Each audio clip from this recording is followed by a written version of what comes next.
Мен билбейм, сен кимсиң, канча жаштасың жана ким болуп иштейсиң. Бул маанилүү эмес. Себеби мен бир нерсени анык билем. Сенин бир кыялың бар. Ал кыялды айланаңдакылар укса эмне дейт? Кандай ойло деп отуруп, бул кыялыңды жандакылардан жашырасың.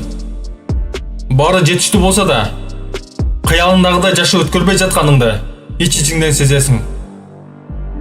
Сенин жашооң эртең бүт тамырынан өзгөрүп кетчүдөй болуп, керемет күтүп жатасың.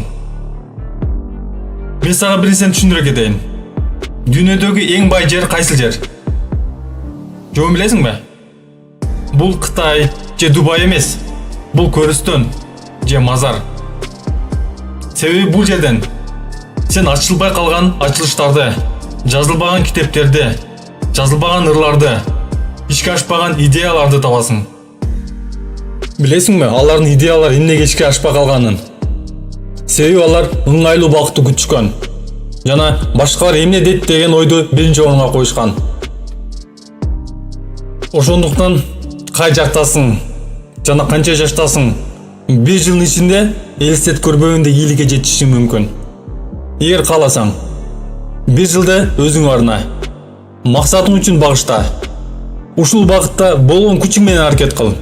Билем, колуңдан келет. Болгону бир жыл. Бул мүмкүнчүлүккө ишен. Эртең менен тур, китеп оку, бир жыл жана кыялыңдагы жашоого жетесиң.